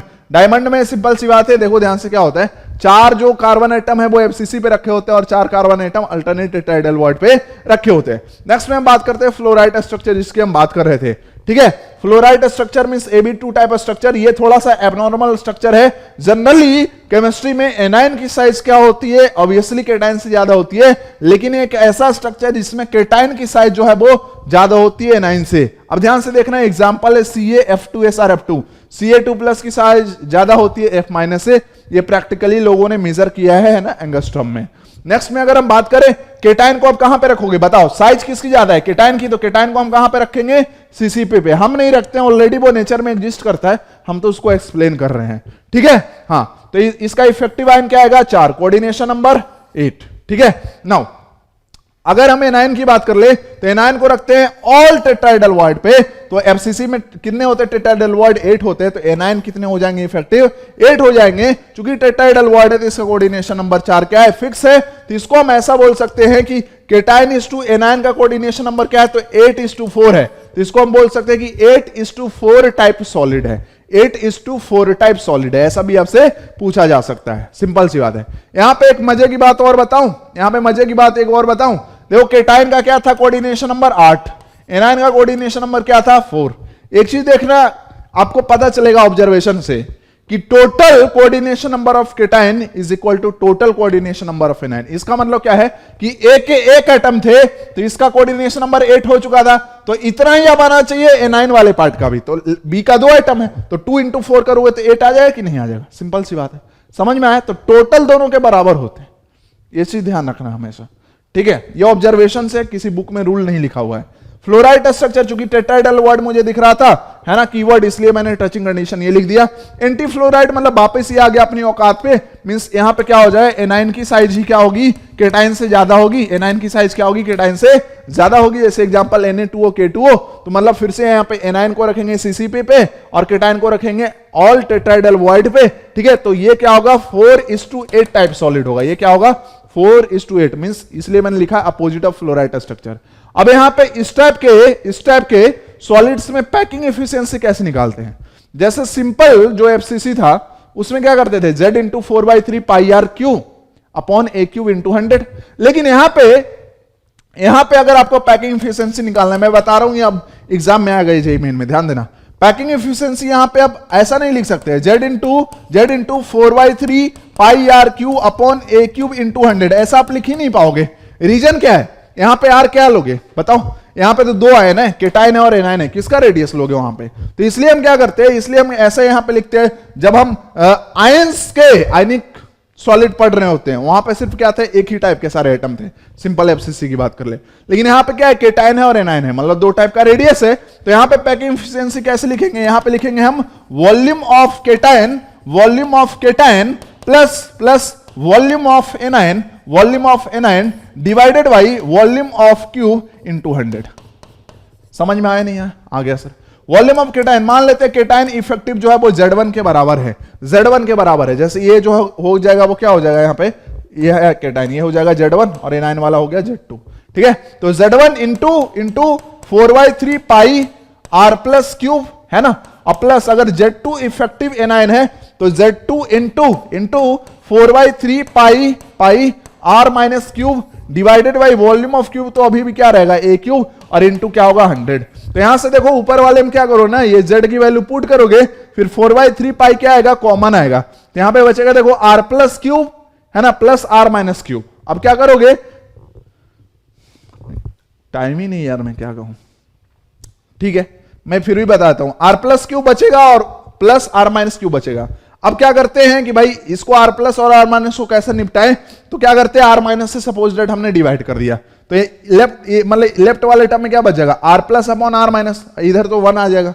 ठीक है, हाँ तो अब R plus upon R minus कितना लिखोगे, है ना, है तो ये क्या है, तो ये ऑक्टाइडल वर्ड, तो R plus upon R minus 0.414 होता है, लिखोगे यहां पे गलत हो जाएगा। रीजन क्यों गलत यहां पे क्यों हो जाएगा, क्योंकि नॉर्मली क्या होता है वहां पे, सॉरी यहां तो सही है, रॉक सॉल्ट में तो सही है, रॉक सॉल्ट में सही है, रॉक सॉल्ट में इसलिए सही है, रॉक सॉल्ट में इसलिए अपना सही है बिकॉज नॉर्मल ही लिखा गया है, एनायन को एफसीसी पे और केटायन को वॉइड पे रखा गया, तो यहां तो ये सही है, लेकिन फ्लोराइड वाले में उल्टा करना पड़ेगा। चलो जिनको समझ में आया बहुत बढ़िया बात, जिनको नहीं समझ में आया तो रेगुलर क्लास में समझे होगे, नहीं तो वीडियो पॉज करके जो मैंने बोला है उसको बार बार सुनो, आ जाएगा। नेक्स्ट में बात करते हैं डिफेक्ट्स की, है ना, डिफेक्ट्स की बात करते हैं। डिफेक्ट का मतलब क्या होता है, जो परफेक्ट नहीं, डेट इज कॉल्ड डिफेक्ट, है ना, जो परफेक्ट नहीं है उसको हम क्या बोलते हैं, डिफेक्टेड बोलते हैं। जैसे हमने गए बाइक लेकर सर्विसिंग कराने के लिए, हमने बोला भाई इसको परफेक्ट कर ले, है ना, उसको बोला भाई को, सर्विसमैन को परफेक्ट कर दे इसको, उसने क्या किया, बोला एकदम परफेक्ट कर देंगे, है ना, इतना परफेक्ट किया कि मतलब ज्यादा ओवर कॉन्फिडेंस में उसने एक जो है वो नट लगाना उसमें भूल गया, तो मेरा बाइक डिफेक्टेड हो गया कि नहीं, ऑब्वियसली भाई नट वहां पे होना चाहिए था, है ना, नॉर्मल बाइक में, लेकिन वो लगाना भूल गया, जिसके कारण मैं कहीं भी अब जा सकता हूं। समझ रहे हो कहीं भी का मतलब क्या है, तो जो सॉलिड परफेक्ट नहीं है उसको हम क्या बोलेंगे, डिफेक्ट बोलेंगे, डिफेक्टेड सॉलिड बोलेंगे। तो डिफेक्ट कैसे आ सकता है किसी में, बहुत सारे रीजन हो सकते हैं, है ना, समझते हैं। इसमें देखो डिफेक्ट में भी दो टाइप का डिफेक्ट हमें पढ़ना है, एक होता है स्टाइक्योमेट्रिक डिफेक्ट और एक क्या होता है, non stoichiometric defect. Stoichiometric defect मतलब डिफेक्ट के बाद भी simplest formula of solid change नहीं करता है, मींस जो परफेक्ट सॉलिड का सिंपलेस्ट फॉर्मूला था और डिफेक्टेड सॉलिड का जो डिफेक्टेड सॉलिड का जो सिंपलेस्ट फॉर्मूला है वो दोनों अभी भी क्या रहेगा, सेम ही रहेगा। तो इसलिए इसको क्या बोलते हैं, स्टाइक्योमेट्रिक डिफेक्ट। स्टाइक्योमेट्री में कोई चेंज नहीं आया, अभी भी क्या है, सेम स्टाइक्योमेट्री है। सेकेंड होता है नॉन स्टाइक्योमेट्रिक डिफेक्ट, जिसमें डिफेक्टेड सॉलिड का सिंपलेस्ट फॉर्मूला परफेक्ट सॉलिड से क्या होता है, डिफरेंट होता है। मतलब यहां पे स्टाइक्योमेट्रिक नॉन स्टाइक्योमेट्रिक डिफेक्ट क्यों बोल रहे हैं, क्योंकि यहां पे स्टाइक्योमेट्री बराबर नहीं रह रहा है, नॉन, ठीक है, तो इसको बोलते हैं नॉन स्टाइक्योमेट्रिक डिफेक्ट। अब हम पढ़ते हैं स्टाइक्योमेट्रिक डिफेक्ट। स्टाइक्योमेट्रिक डिफेक्ट में हमें पढ़ना है Schottky defect, Frenkel defect. Schottky defect का मतलब क्या होता है, ध्यान समझो, है ना, यहां पे बेसिकली क्या होता है कि जो परफेक्ट सॉलिड था, परफेक्ट लैटिस था, उससे equal number of cation and anion lattice से बाहर भाग जाते हैं। परफेक्ट था, जैसे परफेक्ट मतलब क्या हुआ, plus minus plus minus plus minus plus minus plus, ठीक है, इधर केटायन एनायन केटायन इस तरीके से है ना। अब मन किया किसी को, है ना, एक केटायन को मन किया, एक केटायन को मन किया और एक एनायन को मन किया, कहा कि हम चल लो अपनी दुनिया बसाते हैं। यहां से सपोज डेट यहां से ये केटायन भाग गया, ठीक है, और मान लो कहीं से भी एनायन भगा दो, ठीक है, कोई टेंशन नहीं है, मान लो यहां से एनायन भाग गया, इसका जगह तो रहेगा ही, ठीक है। तो इस टाइप के सॉलिड, इस टाइप के डिफेक्ट को हम क्या बोलेंगे, शॉर्टकी डिफेक्ट। तो शॉर्टकी डिफेक्ट में क्या होता है, शॉर्टकी मतलब शादी करना है, शॉर्टकी मतलब माइंड सटक गया। माइंड देखो ऑफलाइन में ना सॉलिड स्टेट पढ़ाने में बहुत मजा आता है, ये बच्चों को ऐसे ही याद हो जाता है मजाक मजाक में, ठीक है। शॉर्टकी मतलब भाई देखो तुम भी जवान, इस दुनिया की कोई और मतलब अपोजिट जेंडर भी जवान होंगे, है ना, मतलब तुम लड़का हो तो लड़की जवान होगी, लड़की हो तो लड़के जवान होंगे, ठीक है। अब भैया जवानी तो सबकी आती है, जवानी सबकी आती है, तो माइंड सटकता है, माइंड सटकता है, घर वाले शादी के लिए मानते नहीं है। घर वाले जब शादी के लिए नहीं मानते तो क्या दोनों के माइंड में क्या आता है, चलो हम भाग जाते हैं। अब एक लड़का है तो एक ही लड़की के साथ ना भागेगा, नहीं तो दूसरी लड़की के साथ भाग गया तो दूसरी लड़की झपाक झपाक देगी। समझ रहे हो कि नहीं? ऑब्वियसली इस कारण से, है ना, हमने क्या बोला कि इक्वल नंबर ऑफ केटाइन और एनाइन क्या कर गया, भाग गया लैटिस से, है ना, घर छोड़ के ही भाग गया, घर छोड़ के भाग गया। तुम दोनों अपना घर छोड़ के भाग गए बाहर, ठीक है, तो एक लड़का और एक लड़की भाग गए। क्लियर? तो माइंड सटका तो भाग गए शादी करने। समझ में आ गया? कितनी अच्छी ट्रिक है ना? ये सब अपने से बनाई हुई है, कहीं मिलेगी नहीं, कॉमन सेंस की बात होती है बनाना। ये सब क्लास में ऐसे बन जाता है कि क्या दो एग्जांपल, मिल जाता है एग्जांपल। ठीक है, अब ध्यान से देखना, ये तो हमें समझ में आ गया कि शॉर्टकट इफेक्ट क्या होता है। नेक्स्ट में हम बात करें कि ये किस टाइप के सॉलिड में पाया जाता है। तो ये पूछा जाएगा करेक्ट इनकरेक्ट में। वैसे सॉलिड में पाया जाएगा जिसमें कोऑर्डिनेशन नंबर हाई होता है और साइज केटाइन और एनाइन की कंपेरेबल होती है, मतलब लगभग बराबर होती है। कंपैरिजन लगभग के चीजों में होती है ना, बहुत ज्यादा डिफरेंस वालों में नहीं होता। एग्जाम्पल की अगर हम बात कर ले तो एग्जाम्पल इसका NaCl, KCl, AgBr, KBr, इस टाइप के सॉलिड्स में शॉर्टकट इफेक्ट पाया जाता है। इसका इफेक्ट क्या होता है? अगर बात करें क्या अभी भी सॉलिड इलेक्ट्रिकली न्यूट्रल है, तो ऑब्वियसली अभी भी सॉलिड इलेक्ट्रिकली न्यूट्रल है, क्योंकि एक केटाइन भागा है, एक एनाइन भागा है, बराबर चार्ज के ही होंगे ये दोनों से। Na+ एक भागा और Cl- भागा, तो एक पॉजिटिव कमा तो एक यूनिट निगेटिव चार्ज भी कम गया। तो सॉलिड तो अभी भी क्या है, इलेक्ट्रिकली न्यूट्रल है। डेंसिटी की बात करते हैं तो लैटिस का वॉल्यूम तो अभी भी क्या होगा, सेम ही होगा। लैटिस का वॉल्यूम अभी भी सेम होगा, लेकिन दो आयन भाग गए, इस कारण मास क्या हो गया, कम हो गया।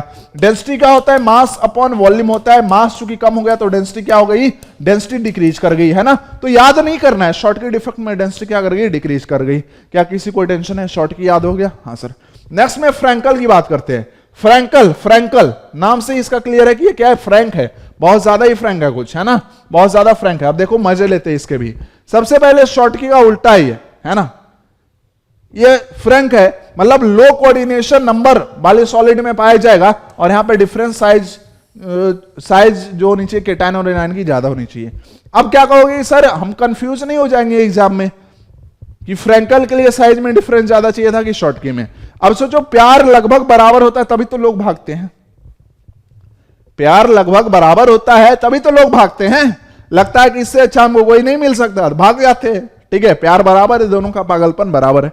तो इसलिए शॉर्टकट इफेक्ट में जो रेडियस होना चाहिए केटाइन और एनाइन की लगभग बराबर होनी चाहिए। ठीक है, हाँ। और फ्रैंकल में उसका अपोजिट। ठीक है, हाँ। तो यहां पे बेसिकली क्या होता है कि नॉर्मल जो सॉलिड होता है तो उसमें क्या होगा, सारे लैटिस पॉइंट पे केटाइन और एनाइन प्रेजेंट होंगे। लेकिन डिफेक्टेड सॉलिड में क्या होगा, जहां पे फ्रैंकल डिफेक्ट पाया जाएगा कि नॉर्मली जो स्मॉलर आयन है मींस केटाइन अपना ओरिजिनल पोजीशन को छोड़ के, और जो इंटरस्टिशियल साइट होता है, इंटरस्टिशियल साइट मतलब वॉइड मतलब एम्प्टी स्पेस, भाई पूरा का पूरा क्यूब तो ऑक्यूपाइड नहीं है, कहीं ना कहीं तो खाली जगह है ही। तो केटाइन अपना जगह छोड़ के और क्या करता है, उस इंटरस्टिशियल साइट में चला जाता है, कुछ इस तरीके से plus minus plus minus plus minus plus minus, है ना, प्लस। ऐसा था ओरिजिनल।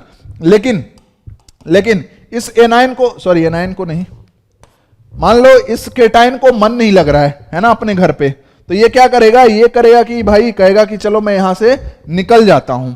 यहां से ये निकला और इधर वॉइड है ना, तो इधर वॉइड पे आ गया, वॉइड में आ गया, सॉरी वॉइड पे नहीं आएगा, वॉइड में आएगा। तो इस टाइप के डिफेक्ट को क्या बोलते हैं, फ्रैंकल डिफेक्ट। अब देखो ध्यान से समझना, ये फ्रैंक है, घर छोड़ के भागेगा नहीं है ना, नहीं भागेगा, फ्रैंक है ये। ठीक है ना। अभी क्या होगा, ध्यान समझो, क्या डेंसिटी पे कोई फर्क पड़ेगा नहीं, जितना मास पहले था अभी भी वही है, वॉल्यूम भी वही है, बस इसने पोजीशन चेंज किया। अरे भाई तुम घर में ही हो, बस दूसरे रूम में चले जाओ, या फिर आंगन जो होता है वहां पे चले जाओ, थोड़ी कहेंगे तुम घर के बाहर चले गए हो। समझ रहे हो कि नहीं बात? तो यहां पे एग्जांपल होता है ZnS, मतलब इस टाइप के सॉलिड में फ्रैंकल डिफेक्ट पाया जाता है। ZnS, AgBr, AgCl। ध्यान देना, AgBr में शॉर्टकट डिफेक्ट भी पाया जा सकता है, फ्रैंकल भी, तो ये इंपॉर्टेंट है। नेक्स्ट में बात करेंगे नॉन स्टैक्योमेट्रिक डिफेक्ट, मतलब यहां पे डिफेक्ट के बाद स्टैक्योमेट्रिक फॉर्मूला सेम नहीं रहने वाला। ठीक है, इसमें देखो दो टाइप का डिफेक्ट होता है, मेटल एक्सेस डिफेक्ट और मेटल डिफिशियंसी डिफेक्ट। तो देखो जो आयनिक कंपाउंड बनते हैं वो कैसे बनते हैं, मेटल और नॉन मेटल के मिलने से बनते हैं, है ना। मेटल केटाइन बनाता है और नॉन मेटल एनाइन बनाता है। अब बहुत ज्यादा प्यार से समझना, प्यार से क्या समझना है कि यहां पे मेटल को एक्सेस करना है। जैसे अगर हमने लिया मान लो NaCl लिया है, तो यहां पे मेटल वाला पार्ट कौन है, Na+ है।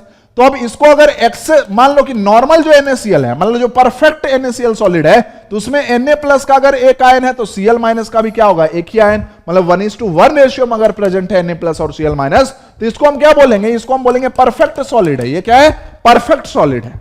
लेकिन अब अगर मान लो हमने देखा कि ऐसा सॉलिड मिला NaCl का अर्थ क्रस्ट में जिसमें Na+ ज्यादा है साला Cl- से, मतलब वो क्या हो गया, मेटल एक्सेस डिफेक्ट के कैटेगरी में हो गया। अब सोचो कि मेटल एक्सेस डिफेक्ट हुआ कैसे होगा, मतलब ये तो 1:1 रेशियो में रहना था, नहीं ये ज्यादा कैसे हो गया। तो 3 इडियट मूवी देखिए, उसमें जो नरेटर है फरहान, वो क्या बोलता है साइलेंसर के बारे में, कि वो ऐसा मानता था, साइलेंसर ऐसा मानता था कि अगर एग्जाम में टॉप करना है, अगर एग्जाम में टॉप करना है तो या तो खुद के मार्क्स ज्यादा ले आओ या दूसरे कम कर दो। मतलब अगर मेटल को एक्सेस में करना है तो या तो परफेक्ट सॉलिड में मेटल ऐड कर दो, या फिर दूसरा उपाय क्या है, परफेक्ट सॉलिड से नॉन मेटल हटा दो, मेटल अपने आप ज्यादा हो जाएगा। क्लियर? हां, समझ में आ गया, मजा आ गया सर। अरे ऐसे सॉलिड स्टेट रेगुलर क्लास में बता दूंगा ना कि मतलब साला याद नहीं हो गया तो फिर क्या बात है, याद होना ही है। और इतने ट्रिक और इतने मजेदार क्लास चलती है, प्यार मोहब्बत पे चलता है, मतलब सोच रहे हो प्यार मोहब्बत जिंदाबाद, है ना।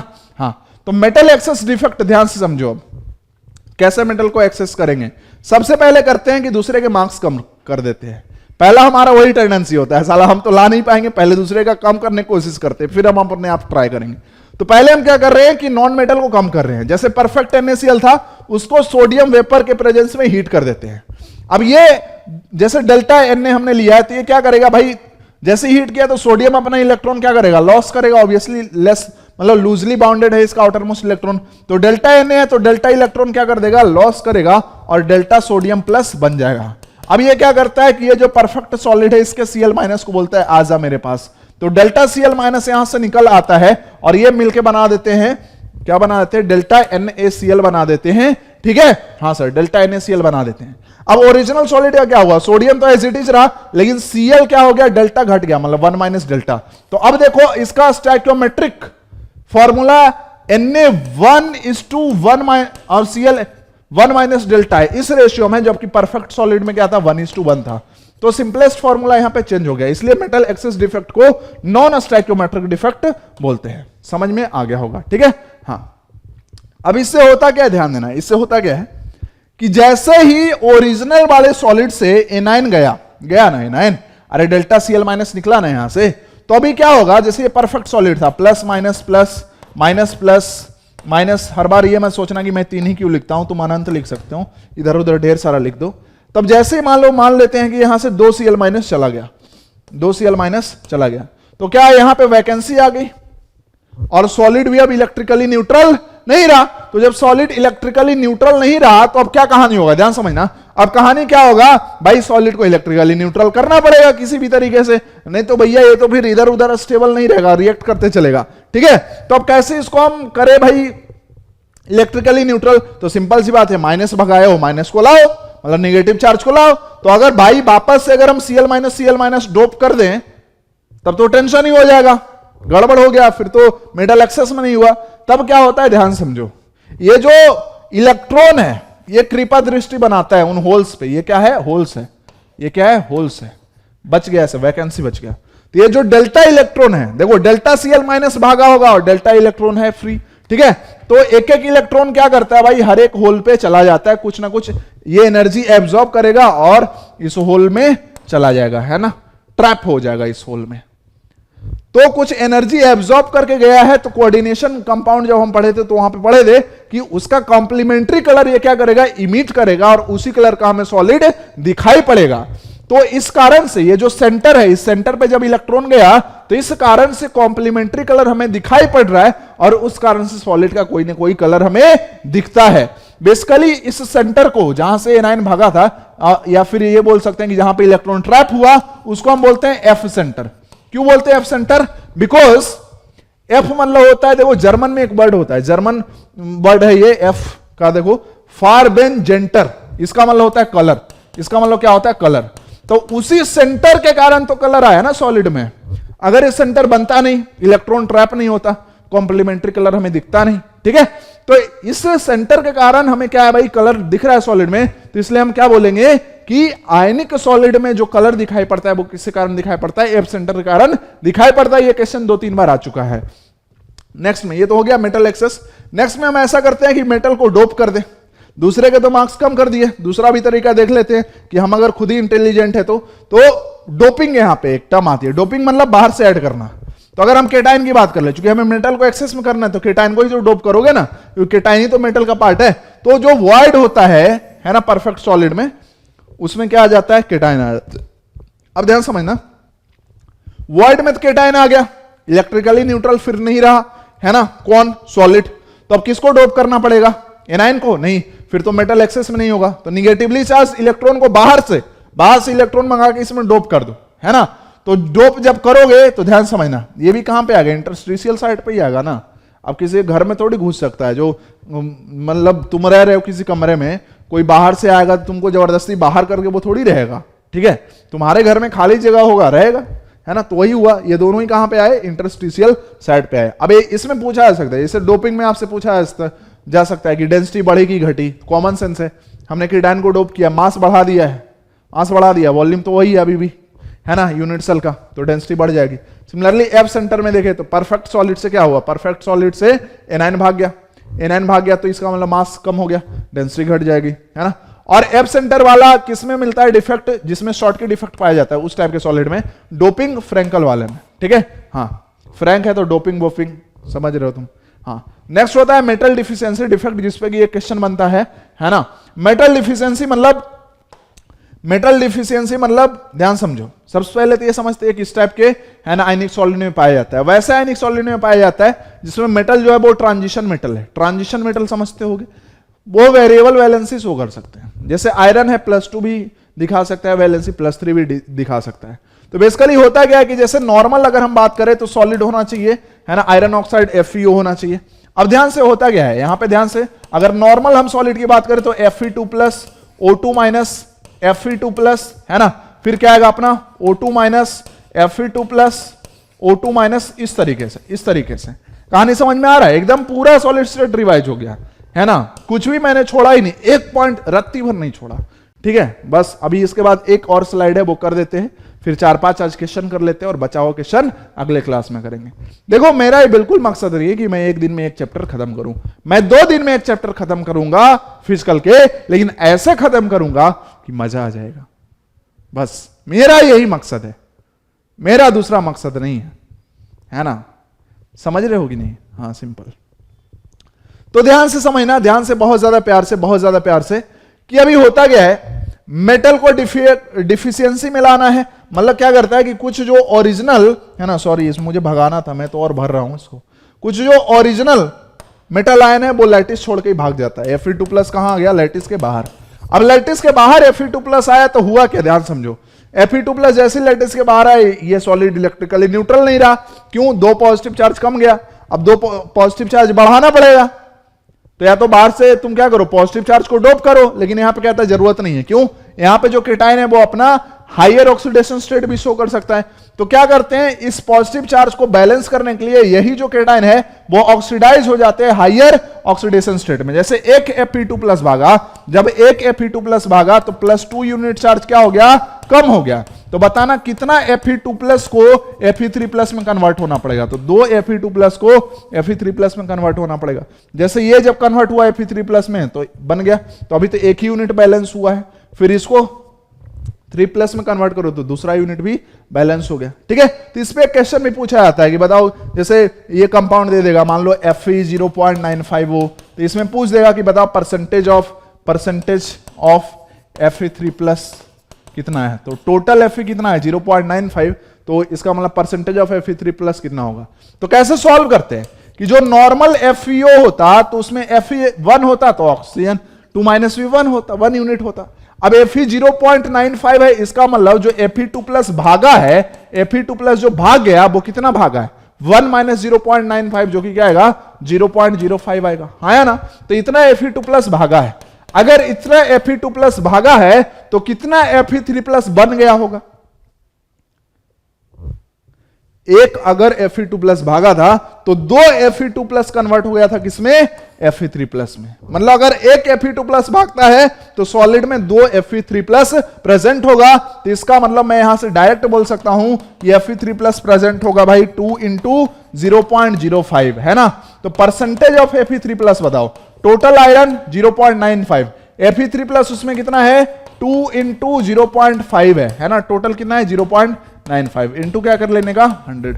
तो this is the percentage of Fe3+ जो कि उस मेटल डिफिशियंसी वाली सॉलिड में प्रेजेंट होगा। मजा आ गया, मजा आ गया। ऐसे शॉर्टकट मेथड कोई लाएगा है, ऐसा भी होता, मतलब ये शॉर्टकट है। बोर्ड में आता तो उसको दूसरे तरीके से करते हैं, बोर्ड में करते हैं फिर वो अभी भी इलेक्ट्रिकली न्यूट्रल ही है सॉलिड, तो ऐसा करते हैं कि मान लेते हैं ऐसा कि Fe में मान लेते हैं कि Fe2+ जो है वो उसके X आयन है और Fe3+ के फिर क्या हो जाएंगे 0.95 माइनस X हो जाएंगे। तो है ना, चार्ज को बैलेंस करो तो 2 इंटू एक्स प्लस क्या होगा 0.95 माइनस X इंटू 3, ये हो गया चार्ज ऑफ केटाइन। और उतना ही क्या होना चाहिए चार्ज ऑफ फिनाइन, तो चार्ज ऑफ फिनाइन ये किसके बराबर आएगा, -2 के बराबर आएगा। तो यहां से X को कैलकुलेट कर लेते हैं, ये बोर्ड में होता है ना। तो आई होप कि यहां तक समझ में आ गया होगा। नेक्स्ट में आ जाते हैं लास्ट टॉपिक, मैग्नेटिक बिहेवियर की बात करते हैं। मैग्नेटिक बिहेवियर मतलब सॉलिड किस टाइप का होगा, पैरामैग्नेटिक, डायमैग्नेटिक और भी डैश डैश डैश टाइप की, ठीक है। पैरामैग्नेटिक, डायमैग्नेटिक आप जानते हो कि मेटल आयन है उसका सिंपल इलेक्ट्रॉनिक कॉन्फ़िगरेशन लिख दो, और अगर अनपेयर्ड इलेक्ट्रॉन है जैसे Fe2+ है तो उसका सिंपल इलेक्ट्रॉनिक कॉन्फ़िगरेशन लिखो। और अगर अनपेयर्ड इलेक्ट्रॉन आया है ना तो वो सॉलिड अपना कैसा हो जाए, जैसे वो आयन कैसा हो जाएगा पैरामैग्नेटिक, अगर पूरे इलेक्ट्रॉन पेयर्ड है डायमैग्नेटिक। कुछ ऐसे टर्म है जो बार बार पूछे जाते हैं और मैक्सिमम लोगों को नहीं आता है, वो मैं बताता हूं। एक टर्म होता है फेरोमैग्नेटिक। फेरोमैग्नेटिक में जितने भी सॉलिड में मैग्नेटिक मोमेंट्स होते हैं सब एक ही डायरेक्शन में अलाइन होते हैं, ठीक है। तो जैसे इसका एग्जांपल आपसे पूछा जाएगा, याद रखना CrO2। नेक्स्ट में आता है एंटी फेरोमैग्नेटिक। एंटी फेरोमैग्नेटिक मतलब इक्वल नंबर में अपोजिट डायरेक्शन में मैग्नेटिक मोमेंट्स अलाइन होते हैं। जैसे एक इधर है तो दूसरा डायरेक्शन इधर, एक इधर फिर इधर, यहां पे इक्वल नंबर में होता है, इसको बोलते हैं एंटी फेरोमैग्नेटिक। एग्जांपल है MnO, मैंगनस ऑक्साइड। नेक्स्ट में बात करते हैं फेरी मैग्नेटिक। फेरी मैग्नेटिक मतलब अनइक्वल नंबर में अपोजिट डायरेक्शन में अरेंज्ड होंगे मैग्नेटिक मोमेंट। जैसे यहां पे देखो 2 ऊपर है तो 2 नीचे नहीं है, एक ही नीचे है, फिर 2 ऊपर है तो एक ही नीचे है, तो अनइक्वल अपोजिट में। तो ये क्या होता है फेरी मैग्नेटिक। इसका भी एग्जाम्पल याद रखना है, Fe3O4, Mg Fe2O4, Zn Fe2O4, इस टाइप से। क्लियर? हाँ सर समझ में आ गया, किसी को टेंशन नहीं है। तो इस तरीके से सॉलिड स्टेट कंप्लीट हमने रिवाइज कर लिया है। अब चलते हैं क्वेश्चन की तरफ। तो गाइज अब हम शुरू करते हैं सवालों का सिलसिला। बेहतरीन सवाल, इतने बेहतरीन सवाल की अब तो आपसे आसानी से सारा बन जाएगा, क्योंकि मैंने अभी करा दिया इतना कुछ, तो अब तो बनना तय, इससे बेस्ट कहीं नहीं है, ठीक है। मतलब समझ रहे हो तुम, घमंड से बात नहीं कर रहा मैं, दूसरे लोगों की तरह घमंडी नहीं हो गया हूं। फ्रेशर फैकल्टी को लाके बोलते हैं हम तो इंडिया के बेस्ट फैकल्टी ले आए हैं। अरे कितने पढ़ा रहे हो तो दिख ही रहा है, ठीक है। चलो फॉर्मूला राइटिंग की बात करते हैं। सबसे पहला क्वेश्चन हमने लिया है फॉर्मूला राइटिंग पे। सबको दिख रहा है कि नहीं टॉपिक, सबको दिख रहा कि नहीं दिख रहा? अरे सर हाँ अब दिख रहा है। तो फॉर्मूला राइटिंग पे बहुत ज्यादा क्वेश्चन आता है अभी भी, ठीक है, बहुत आसान भी होता है ना। तो कोई बात नहीं करते। क्या कहा जा रहा है, a solid has a structure in which W atoms are located at the corners. जैसे क्वेश्चन आप पढ़ो वैसे आप लिख दो। W एटम्स लोकेटेड है कॉर्नर्स पे, है ना, of a cubic lattice. O atom at the centre of edge. O जो है वो कहां पे, एज सेंटर पे। कहां पे, एज सेंटर पे। एग्जाम में ऐसे लिख लेना, दोबारा क्वेश्चन ना पढ़ना पड़े। And Na atom at the centre of Q। Centre of Q मतलब क्या हो गया, बॉडी सेंटर पे है। The formula of the compound is. तो ये तो सबसे सिंपलेस्ट क्वेश्चन है। इसमें भी क्या होता है, एग्जाम में मिसिंग करा सकता है। मतलब मान लो ऐसा बोल दिया कि एटम से long body diagonal are missing, means क्या होगा, बॉडी डायगोनल और 2 ये जो बॉडी डायगोनल के कॉर्नर से वो दोनों आइटम साफ हो गए, तो 2 आइटम क्या होता है कॉर्नर से मतलब वाला हट जाता, ठीक है ना। तो फिर ये सारी कहानी करके लिखनी पड़ेगी। खैर ये तो क्वेश्चन अलग है, ये तो बिल्कुल सिंपल सा क्वेश्चन है। W है कॉर्नर्स पे, मीन सारे कॉर्नर पे, तो 8 इंटू 1/8 इसके आइटम क्या होंगे 1।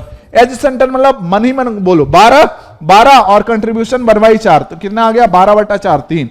सोडियम कहां पे, बाउंड्री सेंटर पे, तो ये क्या होगा 1। फॉर्मूला देखो क्या हो जाएगा, NaWO, इस फॉर्म में लिखना है। तो Na अगर 1 है तो W क्या है 1 है, और O क्या है 3 है, तो ये हो जाएगा NaWO3। ये हो गया अपना फॉर्मूला ऑफ द सॉलिड। तो आंसर क्या आएगा अपना, बी आएगा। क्लियर, आगे बढ़ते हैं। बहुत आसान है, मैंने बोला कि फॉर्मूला हम वैसे भी आएंगे कि जहां पे मिसिंग विसिंग कराएगा तो ध्यान रखना है ना। हाँ, नेक्स्ट में अगर बात करते हैं फॉर्मूला राइटिंग, ये क्या, हाँ ये भी फॉर्मूला राइटिंग है, लेकिन ये क्वेश्चन अच्छा है ना, पिछले वाले से। ध्यान देना क्या कहा जा रहा है, a compound of formula A2B3, मतलब यहां पे ऑलरेडी फॉर्मूला आपको दिया हुआ है, has the SCP lattice, SCP lattice बना रहा है compound, which atom forms the SCP lattice, and यहां एक क्वेश्चन पूछ रहा है कि कौन से एटम SCP लैटिस बनाएंगे, SCP पे मतलब SCP है ना, कौन से एटम बना रहे, and what fraction of tetrahedral void is occupied by the other atom. तो भैया अगर एक एटम ऑब्वियस सी बात है SCP बनाएगा, तो दूसरा एटम क्या होगा, टेट्राहेड्रल वॉइड में प्रेजेंट होगा अकॉर्डिंग टू द क्वेश्चन। तो कह रहा है कितना फ्रैक्शन ऑफ टेट्राहेड्रल वॉइड दूसरा एटम ऑक्यूपाई कर रहा है। जैसे मान लो अगर A SCP बना रहा होगा तो B टेट्राहेड्रल वॉइड में होगा, तो कितना फ्रैक्शन। ठीक है, समझते हैं। हमें कुछ नहीं पता कि A SCP पे है कि B SCP पे है, तो ऐसा करते हैं हम मान लेते हैं। ये मानना हमारा गलत भी हो सकता है, सही भी हो सकता है, वो हम आगे देखेंगे। कि जैसे अपना जो अपना एलिमेंट A है, अगर हम मान लेते हैं कि इसके जो एटम्स है वो प्रेजेंट है कहां पे, HCP पे। सपोज दैट हमें नहीं पता, सही माना गलत मान लेते, लेकिन है ना, तो HCP में इफेक्टिव कंट्रीब्यूशन क्या होता है एटम का 6, मतलब एक ही एटम कितने होने चाहिए, 6 होने चाहिए, है ना। तो इसका मतलब ऑब्वियसली एक बात क्लियर है कि बी फिर कहां पे होगा, टेट्राहेड्रल वॉइड पे होगा। और ध्यान से देखना बी के एटम कितने, टेट्राहेड्रल वॉइड होते कितने हैं टोटल, है ना, तो 2n के बराबर मतलब 12 के बराबर टेट्राहेड्रल वॉइड होते हैं। अब हम ऑप्शन को चेक करेंगे कि अगर हमने एक को SCP माना है, तो एक को अगर हम SCP मानते हैं, जैसे ऑप्शन ए में और ऑप्शन डी में है, तो देखते हैं क्या इन दोनों में कोई सही हो पा रहा है। कैसे हम देखेंगे, 2/3 इंटू टेट्राहेड्रल वॉइड करेंगे तो बी के 3 एटम आने चाहिए, मतलब ये फॉर्मूला आना चाहिए सिंपली, है ना, बी के 3 एटम नहीं, वो फॉर्मूला आना चाहिए सिंपली। कैसे, देखो ध्यान से, 2/3 हम फर्स्ट ऑप्शन को चेक करें, इंटू 12 करते हैं ना, तो 3 चौके 12, तो बी के क्या है 8 आ गए। देखते हैं फॉर्मूला क्या है, A6B8 आया। इसको अगर 2 से कट करोगे सिंपलेस्ट रेशियो बनाने के लिए, तो 3 4, मतलब ये क्या आएगा A3B4 आएगा। लेकिन अपना तो फॉर्मूला A2B3 आना चाहिए, इसका मतलब ऑप्शन ए तो नहीं हो सकता। ठीक है, चाहे या तो SCP लैटिस पे नहीं है, चाहे फिर 2/3 में, मतलब ए तो नहीं है। चलो SCP लैटिस पे है कि नहीं है चेक कर लेते हैं डी से। अगर डी में मान लो 1/3 के साथ सही आ गया तो क्या पता डी ऑप्शन सही हो जाए। देखते हैं, अगर मान लो सिर्फ हम यहां पे 2/3 ना लेके 1/3 लेते, तो 1/3 लेते तो अपना ये क्या आ जाता, ये आता 4 के बराबर। ठीक है, तो फॉर्मूला फिर लिखते हैं A6B4। A6B4 सिंपलेस्ट लिखोगे तो क्या आएगा, ये A3B2, लेकिन अपने को चाहिए A2B3। मतलब एक बात साफ साफ क्लियर समझ में आ गया कि जो A है वो SCP पे तो नहीं है, क्योंकि हमने दोनों ही ऑप्शंस चेक कर लिए, है ना। उसमें जो हमारा सिंपलेस्ट फॉर्मूला आया वो क्वेश्चन से मिल नहीं रहा है, तो इसको हटा देते हैं, मतलब ये हमारा ऑप्शन नहीं हो सकता और ये नहीं हो सकता। अब हम बी और सी को चेक करते हैं। तो देखो बी को अगर हम मान लेते हैं कि कहां पे SCP लैटिस पे है, बी कहां पे अपना HCP लैटिस पे है, तो बी कितने होने चाहिए, 6 होने चाहिए। ठीक है, अच्छा, तो बी अगर 6 है ना, तो ध्यान से देखना फिर ए कितने चाहिए ताकि अपना A2B3 फॉर्मूला बने। तो अगर ये 6 मतलब 2 से मल्टीप्लाई करेंगे तो इधर भी 2 से मल्टीप्लाई होगा, मतलब ए के टोटल आइटम कितने चाहिए, 4 चाहिए। टेट्राहेड्रल वॉइड होते क्या है 12, तो x इंटू 12 कर दो, ये आना चाहिए किसके बराबर, 4 के बराबर आना चाहिए। तो x क्या आएगा, 4/12 आएगा, मतलब ये क्या आएगा 1/3। समझ में आया तुमको, समझ में आया, मतलब 1/3 ऑफ टेट्राहेड्रल वॉइड पे कौन होगा, ए होगा। तो SCP बी पे होगा, तो 1/3 टेट्राहेड्रल वॉइड ए ले, तो अपना फॉर्मूला क्या आ जाएगा, A2B3 आ गया। कुछ लोग को अगर नहीं समझ में आया, तो ऑप्शन से चेक कर लो तुम। 1/3 इंटू टेट्राहेड्रल वॉइड मतलब क्या होता है, 1/3 इंटू 12 मतलब क्या आ जाता है 4, मतलब A4B6। उल्टा भी चेक कर सकते हैं, तो फॉर्मूला क्या आ गया, A2B3। हाँ भाई सही, क्लियर, देख लो, हाँ या ना, हाँ सर, आगे बढ़े, हाँ सर, कोई दिक्कत नहीं, बहुत बढ़िया क्वेश्चन था इसलिए बोल रहा हूं। नेक्स्ट क्वेश्चन, ये भी बहुत ही बढ़िया क्वेश्चन है ना, और लास्ट जो क्वेश्चन कराया वो 2019 जेईई मेन में आया हुआ है। ठीक है, अब मतलब क्या है ना कि अब लॉजिकल क्वेश्चन आ रहे हैं, पहले भी आते थे, अभी थोड़े लेवल कम कर दिया लोगों ने एग्जाम का, तो उससे भी कुछ ज्यादा फायदा है नहीं, कंपटीशन बढ़ गया। लोगों को क्या समझ में आता है, जैसे एक छोटी सी मैं बात बताता हूं, मजे की बात है ना। कुछ लोग करके आ रहे हैं आजकल ऑनलाइन प्लेटफॉर्म पे कि जैसे जेईई मेन के कुछ क्वेश्चंस उठा लिए, अपने लेक्चर में करा दिए। अब ध्यान से देखना, वो कौन से क्वेश्चन कराते हैं क्लास में जेईई मेन के, जो सबसे इजी होते हैं, और बोलते हैं हम तो जेईई मेन कवर कर रहे हैं। भाई देखो, जो अभी जेईई मेन में क्वेश्चन आ रहा है केमिस्ट्री में, 30 to 35% क्वेश्चन ऐसे हैं जो थोड़ा सा भी सीरियस बंदा है वो बना लेगा। मतलब उन क्वेश्चन को बनाने से हम क्वालिफाई नहीं हो सकते, वो हमें कंपलसरी है कि बनाना ही है, क्योंकि बाकी सारे कॉम्पिटिटर बना रहे हैं। 10 लाख लोगों में 2 लाख बच्चे ऐसे जरूर होंगे, 2 लाख से ज्यादा ही होंगे, जो 35% उन क्वेश्चन को तो बनाएंगे ही, और वो क्वेश्चन लोग क्लास में डिस्कस कराते हैं और कहते हैं कि हम जेईई मेन करवा रहे हैं।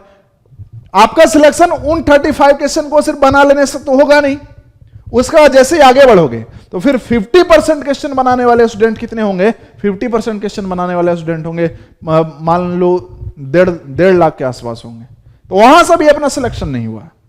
इसका मतलब यह है कि अगर आपसे 50% क्वेश्चन बन रहे हैं तो इसका मतलब यह नहीं है कि आप जेईई मेन कवर कर रहे हो, या फिर कोई टीचर 50% क्वेश्चन जो इजी वाले वो क्लास में करा दे।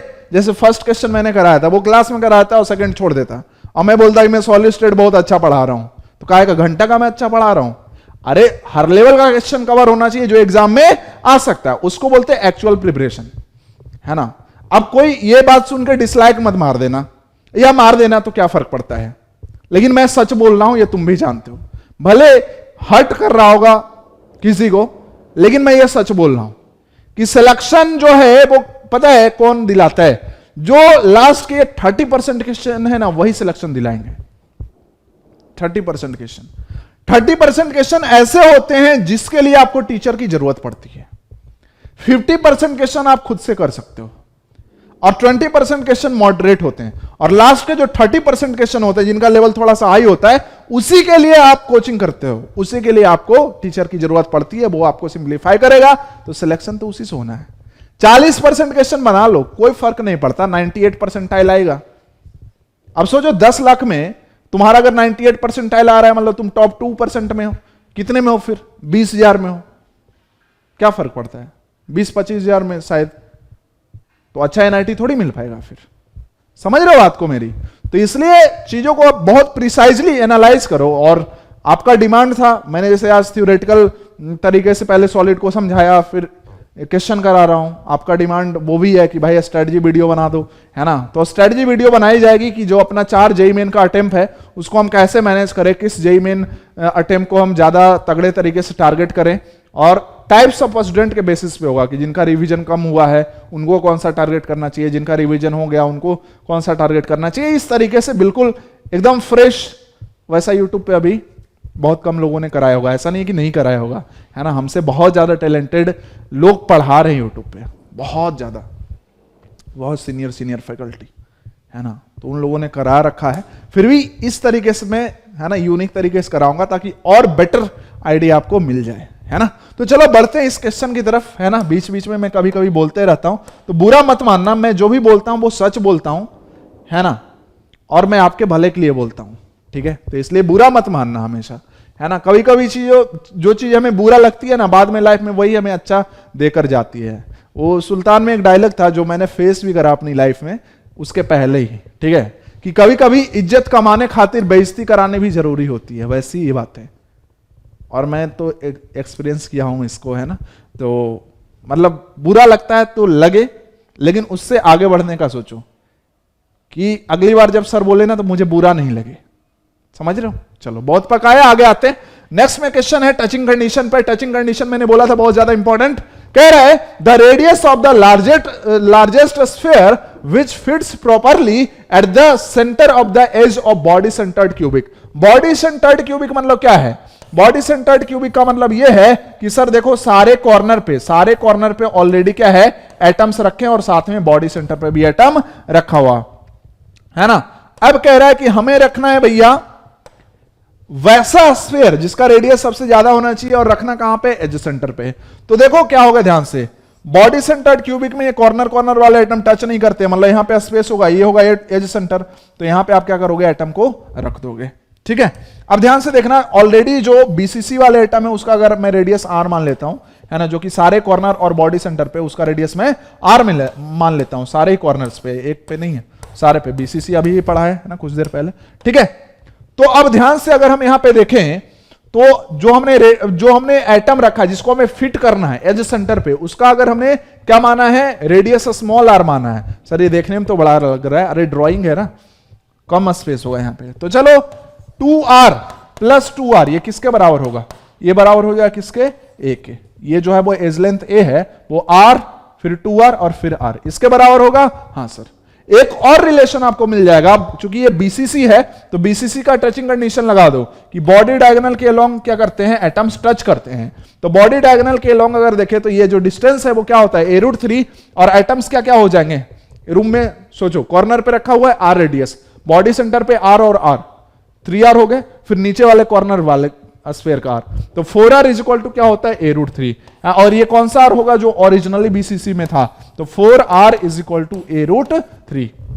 इसी को हमें क्या करना पड़ेगा, सॉल्व करना पड़ेगा। चूंकि हमें क्या निकालना है, radius of the largest sphere which fits, means हमें क्या निकालना है, r निकालना है, वही तो माना है ना हमने, फिट करना है, ठीक है। हाँ, और किसके टर्म में निकालना है, a के टर्म में निकालना है, मींस हमें r को एलिमिनेट करना पड़ेगा। तो r और ये कैपिटल R का ये इक्वेशन, तो इसको एलिमिनेट करना है कैसे, r को हम क्या लिख सकते हैं, कैपिटल R को a√3/4 लिख सकते हैं, वहां पे पुट कर दो तो ये हो जाएगा 2r plus 2 into a√3/4, this is equal to a, ये क्या हो जाएगा 2, तो यहां से आया 2r is equal to a minus a√3/2, है ना। इसको आप और क्या लिख सकते हो, 2r is equal to a common ले लो, 1 माइनस √3 1.732 अपॉन क्या हो जाएगा 2, तो यहां से r क्या आ जाएगा a/2, और ये क्या हो गया 2 माइनस 1.732 डिवाइडेड बाई 2। इसको आप अगर सॉल्व करोगे तो शायद आपका ऑप्शन सी आ जाएगा। आप एग्जाम में कर लेना, ठीक है, कर ही सकते हैं, ज्यादा हार्ड कैलकुलेशन नहीं है, है ना। नेक्स्ट में देखो, सॉलिड स्टेट में हार्ड कैलकुलेशन पता है कहां पे आती है, जब डेंसिटी पे सवाल आ जाता है, होता है सबसे आसान। सर डेंसिटी के बारे में तो बात ही नहीं करी, डेंसिटी निकाल सकते हो ना, मास अपॉन वॉल्यूम, एक एटम का volume, sorry mass upon volume, volume of cube लेना पड़ेगा, और मास क्या, टोटल एटम का। तो जेड अगर इफेक्टिव एटम है और एक का मास क्या है, अगर मॉलिक्यूलर वेट मान लो उस एटम का, एटॉमिक वेट उस एटम का क्या है, m ग्राम पर मोल है, तो एक एटम का मास क्या होगा, m अपॉन na ग्राम हो जाएगा। तो z into m upon na into a cube, that is called density of, है ना, सॉलिड, जब हम क्यूब ले रहे हैं तो, ठीक है। अब वहीं पे क्या किया जाता है, क्या किया जाता है, आपको डेंसिटी दिया रहेगा, मान लो ऐसा दे दिया कि जैसे ऐसा बोल देगा रेडियस ऑफ एटम बता दो, तो डेंसिटी से आप a निकाल लोगे, और किस टाइप का सॉलिड है, अगर FCC है तो 4r is equal to a√2 हो जाएगा, तो a और r में तो रिलेशन है, r निकाल दोगे। तो डेंसिटी पे वैसे सवाल आता है, लेकिन वो थोड़ा हार्ड हो जाता है कैलकुलेशन में, क्योंकि वहां पे क्यूब आ जाता है ना, a क्यूब, तो क्यूब को सॉल्व करना थोड़ा डिफिकल्ट है। नेक्स्ट क्वेश्चन ये है, क्या कहा जा रहा है, ये शायद आप भी कर सकते हो, element B form, element B form CCP structure, है ना, CCP मतलब FCC को ही बोलते हैं, तो इफेक्टिव एटम बी के होंगे 4। A occupies half of the ऑक्टाइडल void, ऑक्टाइडल void FCC में बताओ कितने होते हैं, ऑक्टाइडल वॉइड होते हैं अपना जितने नंबर ऑफ एटम उसके बराबर, मतलब 4, तो 4 का आधा 2 ही है ना, तो इसका मतलब A होगा 2। While oxygen occupy all the tetrahedral voids, तो ऑक्सीजन क्या हो जाएंगे फिर 8 हो जाएंगे, ठीक है। तो the structure of by metallic oxide is, हमें AbO के फॉर्म में लिखना है, तो A हो गया 2, B कितना हो गया 4 और O कितना हो गया 8, इसको कैंसिल करो, है ना, तो ये आएगा AB2O4, AB2O4 मतलब आंसर क्या आएगा, AB2O4 मतलब ऑप्शन डी आएगा। क्लियर, देख लो आसानी से एकदम, है ना, कोई टेंशन लेने वाली बात नहीं है, ठीक है, बहुत बढ़िया।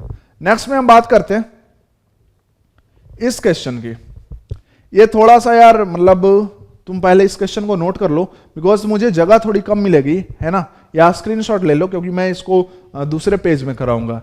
क्या कहा जा रहा है, consider the BCC unit cells, consider the BCC unit cells, है ना, 2 यहां पे बनाया हुआ है इसलिए बोल रहा है cells, of the solid 1 and 2, solid 1 and 2 with the position of atom as shown below, the radius of atom B is, means radius of atom B, यहां से हमें लिखना शुरू कर देना है, is twice that of atom A, तो 2 into RA, the unit cell edge length is 50% more in solid 2। जैसे इसका अगर हम सेल लेंथ ए मान लेते हैं, सॉरी A1 मान लेते हैं, इसको A2 मान लेते हैं, तो सॉलिड 2 में जो एज लेंथ है ना वो 50% ज्यादा है सॉलिड 1 से। तो इसका मतलब क्या होगा, ज्यादा मतलब क्या होगा, 1.5 A1 लिखोगे इसको, मतलब इसको लिख सकते हैं हम 3/2 A1, है ना, ज्यादा है 50%, मतलब क्या हो जाएगा A1 प्लस 0.5 A1, है ना, क्लियर। तो A2 क्या होगा, 3/2 A2 होगा।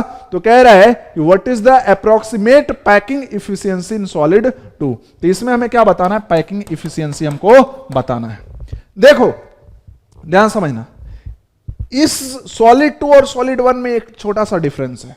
देखो अगर ध्यान से, यहां पे सारे एटम एक जैसे हैं, यहां पे बॉडी सेंटर पे जो एटम रखा है वो अलग है।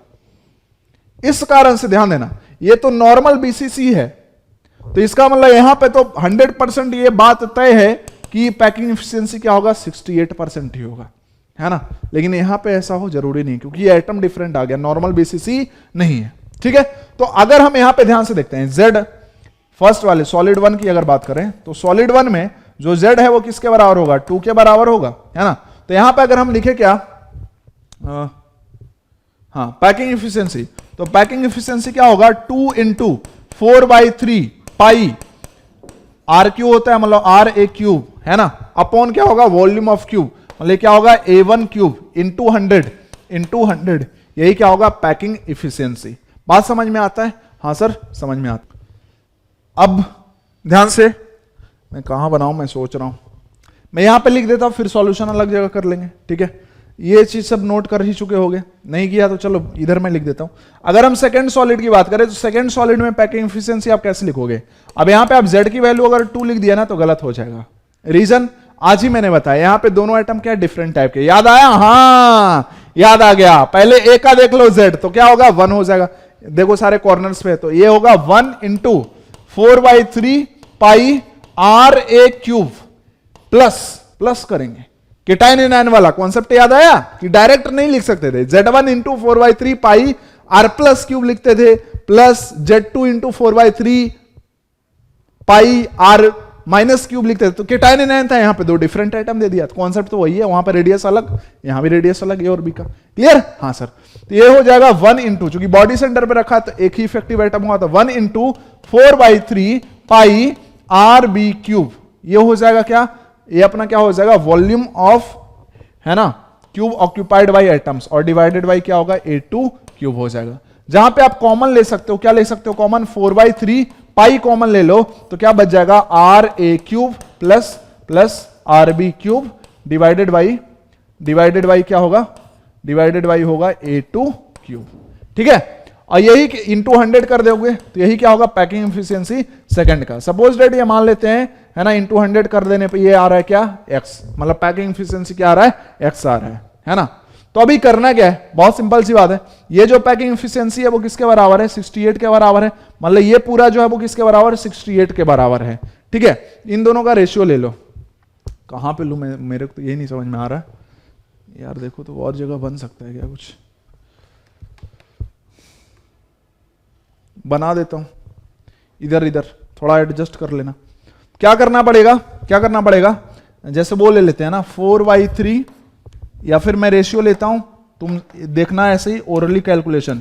जब हम रेशियो लेंगे तो 4/3 पाई यहां पे भी और 4/3 पाई यहां पे भी, ये कट जाएगा, बचेगा क्या, ऊपर बचेगा, मैं 2/1 कर रहा हूं, RA cube plus RB cube, 100 भी कट जाएगा, A2 का क्यूब, है ना, और ये किसके बराबर है, X डिवाइडेड बाई यहां पे ध्यान से देखो, 2 × 4 8 हो जाएगा, 8/3 है ना, ये क्या हो गया, 2 × 4 8/3, सॉरी 4 पाई तो ऑलरेडी कैंसिल हो चुका था ना, 4/3 पाई, तो सिर्फ और सिर्फ यहां क्या बच जाएगा, जगह कम रहने पे यही प्रेशर आता है, दिमाग थोड़ा कम काम करता है, क्योंकि वही सोच रहा हूं मैं जगह कहां है।